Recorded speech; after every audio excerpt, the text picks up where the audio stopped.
Que a graça e a paz de Deus ilumine, fortaleça nossos corações nessa base que Deus é para nós, para a nossa vida. Queremos olhar hoje para o texto de João, o texto do Evangelho, com essa temática, quando a sede encontra a graça de Deus.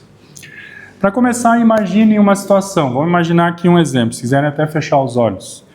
Imagine alguém caminhando no deserto. No começo, está divertido. Depois começa a sentir o calor, começa a parecer meio incômodo caminhar no deserto. A boca seca, o corpo começa a enfraquecer, a cabeça fica pesada. E quanto maior a sede, mais desesperada a pessoa fica. Quando a sede chega de verdade, a água deixa de ser apenas água. A água se transforma em vida. A Bíblia diz que todos nós conhecemos essa sede. Não apenas a sede do corpo, mas a sede da alma. Sede de sentido, de paz, de perdão e de amor. E os textos desse domingo mostram isso de uma forma muito profunda. Que Deus sempre vem ao encontro de pessoas sedentas.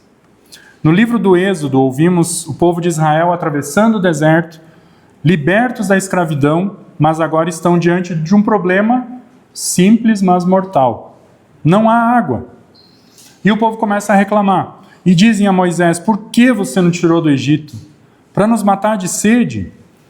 E aí vem a pergunta mais perigosa de todas.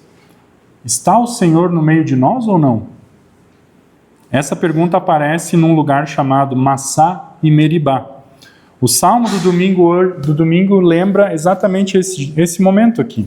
Ele diz: hoje, se ouvirem a sua voz, não endureçam o coração como em Massá e Meribá. Ou seja, o problema não era apenas sede. O problema era o coração endurecido. A sede virou dúvida. Mas algo surpreendente acontece. Deus manda Moisés bater numa rocha dura, uma rocha seca. E quando Moisés golpeia a rocha, a água começa a jorrar no deserto. A água no lugar mais improvável. O povo duvidou, mas Deus respondeu com graça. Aquela pergunta lá no deserto, ela continua ecoando. A gente ouve ela até hoje ainda. Quando nós enfrentamos dores, quando enfrentamos perdas e momentos difíceis, o nosso coração pergunta: será que Deus ainda está comigo? O apóstolo Paulo responde essa pergunta no texto de Romanos hoje. Ele diz: justificados pela fé, temos paz com Deus por meio do nosso Senhor Jesus Cristo. E aí ele fala algo extraordinário aqui, ó. E olha a simbologia. O amor de Deus foi derramado. O que a gente derrama? Foi derramado em nossos corações pelo Espírito Santo. O amor de Deus é derramado como água, como vida. E Paulo diz ainda algo mais forte. Cristo morreu por nós quando ainda éramos pecadores. Ou seja, Deus não prova seu amor quando nós somos fortes. Ele prova quando somos fracos, quando estamos sedentos. E aí chegamos ao evangelho do dia. Jesus chega a um poço lá na região da Samaria. Ele está cansado da viagem. E João diz um detalhe curioso aqui. Era meio-dia. Meio-dia é o momento mais quente do dia. E então aparece uma mulher lá no poço, sozinha. O que tem de estranho aqui? Ela ir buscar água ao meio-dia. Não se buscava água ao meio-dia. Provavelmente ela foi naquele horário porque ela evitava o contato com outras pessoas, porque a sua vida estava marcada por feridas, 5 maridos, e esse agora, talvez uma situação difícil. Quem sabe vergonha, rejeição, socialmente isolada, espiritualmente confusa, emocionalmente cansada. Por isso ela vai ao poço lá no meio-dia, quando ninguém está lá. Ela queria água, mas ela evitava pessoas. E quantas pessoas vivem assim, sedentas por dentro, mas escondidas por fora? Ela estava tentando saciar a sede, e eu não estou falando de água. Ela tentava saciar a sede da alma com relacionamentos, mas nada resolveu. Esse é o drama humano. Tentamos saciar, matar a sede com sucesso, com relacionamentos, com dinheiro, com reconhecimento, mas continuamos sedentos. Buscar água no poço era uma tarefa diária das mulheres, lá da aldeia, da Samaria. Normalmente isso acontecia cedo de manhã ou à tardinha, no final da tarde, porque eram os horários mais frescos do dia.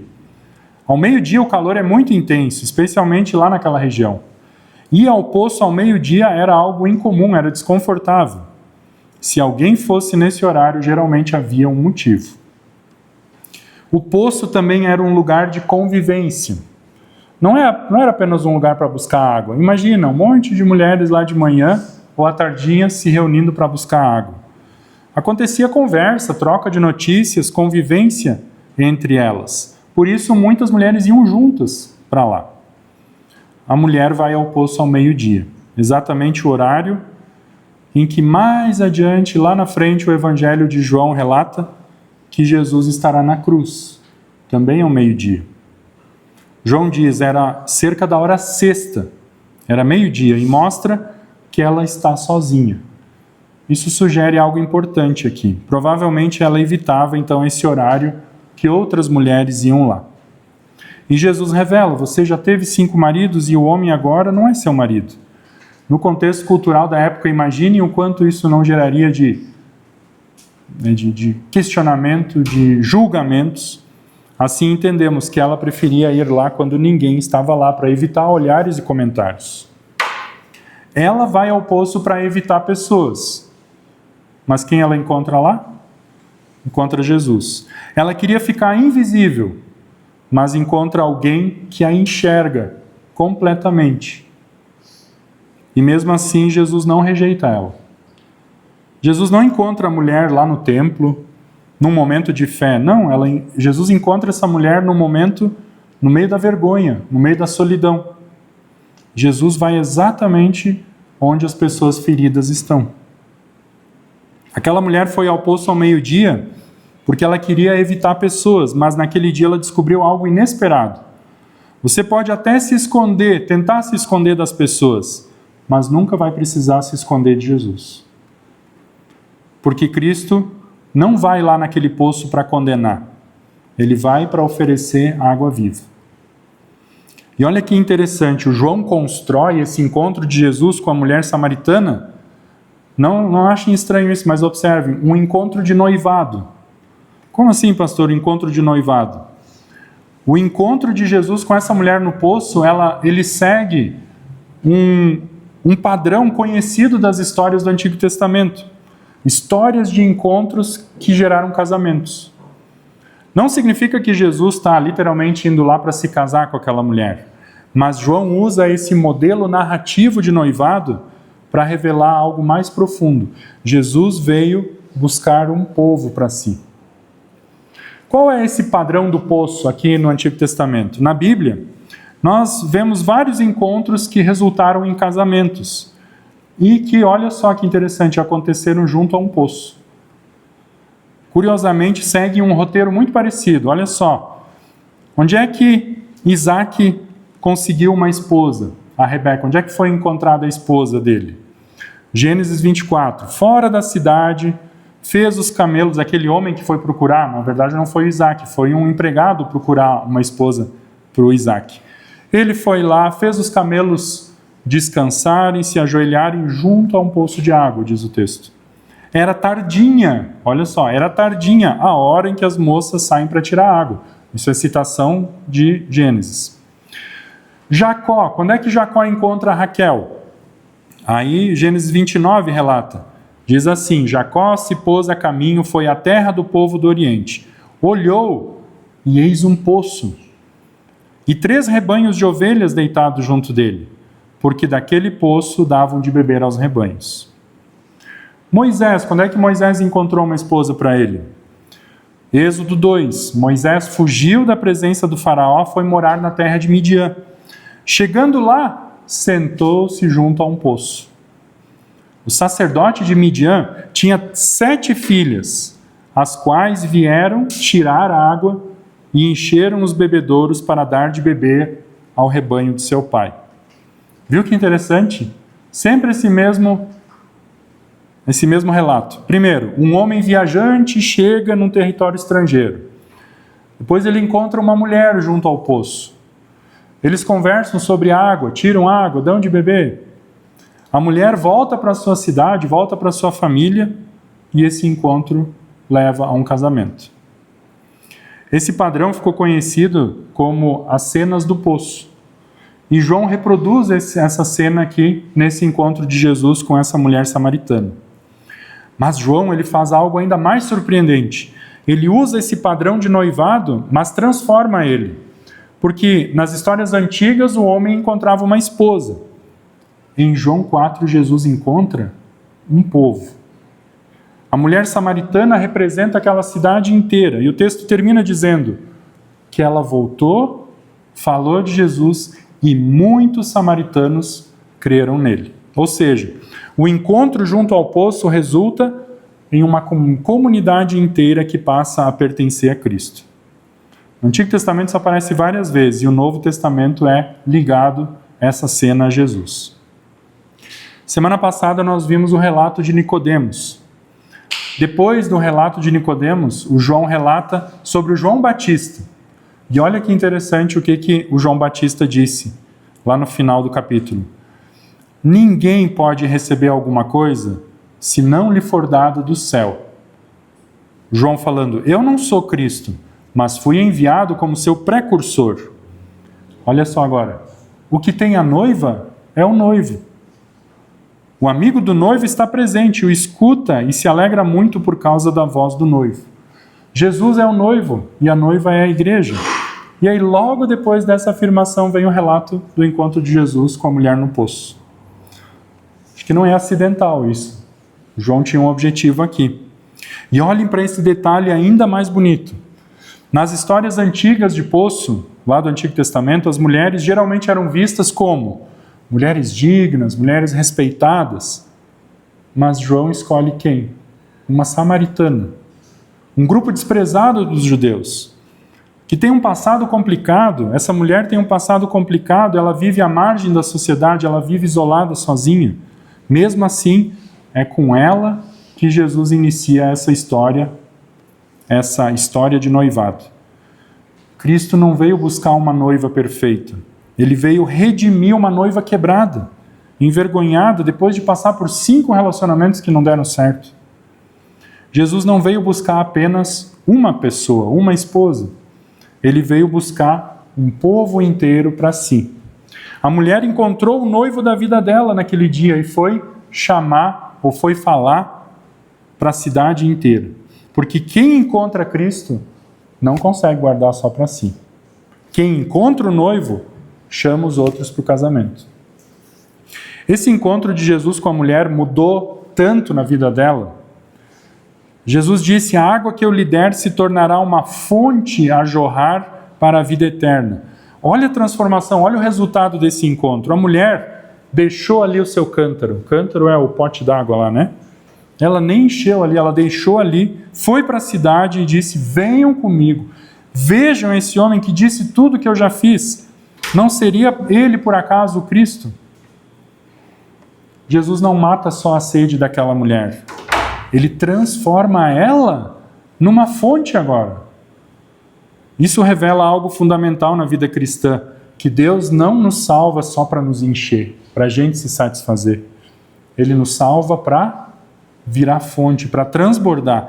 João mostra essa transformação aqui em 3 detalhes muito bonitos na vida dela. Ela deixa o cântaro. Isso é muito simbólico. O objeto que representava a sede dela, porque ela foi buscar água, ela precisava daquele pote para carregar água. Agora não é mais necessário, ela deixou ali, saiu correndo, porque ela encontrou algo maior. E ela virou uma fonte a jorrar. Segundo, ela corre para a cidade. A mulher que evitava pessoas, agora corre para a cidade. Esse é sempre o efeito do Evangelho. Quem encontra Cristo não consegue guardar isso sozinho. Terceiro, ela vira testemunha. Venham ver um homem que já disse tudo que eu fiz. Ela não virou teóloga aqui, ela não virou pastora, mas ela virou uma testemunha. Ela simplesmente disse, eu encontrei alguém, e isso foi suficiente. A igreja não é um reservatório de água. A igreja é um lugar de fontes vivas. Deus derrama a sua graça em nós para que ela flua através de vocês. E isso acontece pelo testemunho, como daquela mulher samaritana. Nós não precisamos ter todas as respostas. Vocês ficam com medo, às vezes, eu não vou saber responder. É só falar, eu encontrei Cristo. Uma fonte que jorra, ela muda a paisagem ao redor. Quando a água corre, a terra seca, na verdade, se torna fértil. A vida aparece ali no brotar das coisas e o deserto começa a florescer. Assim é a santificação cristã. A vida cristã começa a irrigar o mundo ao redor. E quem bebe da água de Cristo passa a enxergar outras pessoas sedentas. E aí nasce a compaixão. Por que compaixão? Porque você sabe como era viver com sede.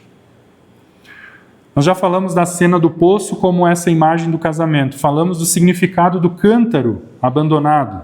Que em Cristo ela matou sua sede e foi uma fonte a jorrar. Falta ainda um detalhe para eu falar para vocês ainda hoje. É a hora em que ela foi ao poço. Era cerca da hora sexta, era meio-dia. No Evangelho de João, esse tema luz e trevas tem um papel muito importante. Ele constantemente fala luz e trevas.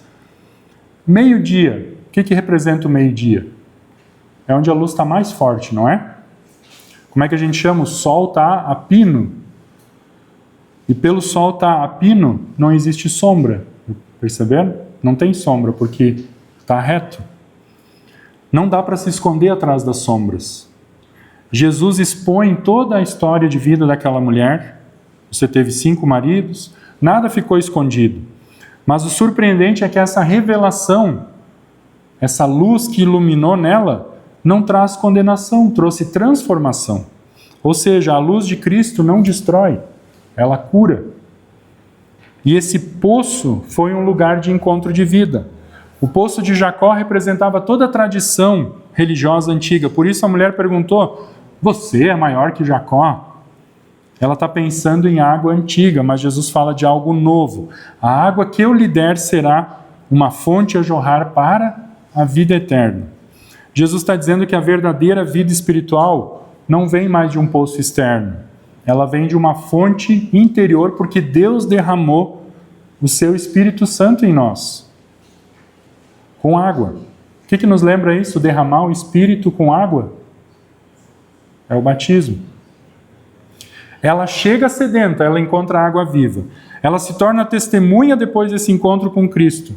No batismo, Deus faz justamente isso com a gente. O batismo não apenas lava, ele gera nova vida. E essa vida se torna uma fonte. Do interior daquele que crê, fluirão rios de água viva. O mundo está cheio de pessoas caminhando para poços com seus cântaros, procurando água. Pessoas tentando matar a sede da alma com muitas coisas. A missão da igreja é apontar para a fonte. A igreja aponta para a cruz. Nós estamos na Quaresma. A história de hoje do Evangelho começou com sede. Quem começa falando de sede é o próprio Jesus. Dê-me um pouco dessa água, ele falou. E Jesus aparece cansado, com sede, sentado junto ao poço. O Filho de Deus entrou realmente na vida humana. Entrou na verdade da nossa condição humana. Ele conhece a sede, mas Jesus promete água viva. Quem beber da água que eu lhe der, nunca mais terá sede, porque Ele é a fonte da vida. Ele é aquele que pode saciar a sede espiritual do ser humano. Mas no final do Evangelho de João acontece algo surpreendente aqui. Observem isso. Quando nós chegamos lá no relato da crucificação, a gente vai ler daqui a algumas semanas, João registra algo muito forte. João 19, 28. Na cruz, Jesus diz novamente, tenho sede. O Evangelho começa com Jesus falando de sede lá no poço. O Evangelho termina com Jesus falando de sede lá na cruz.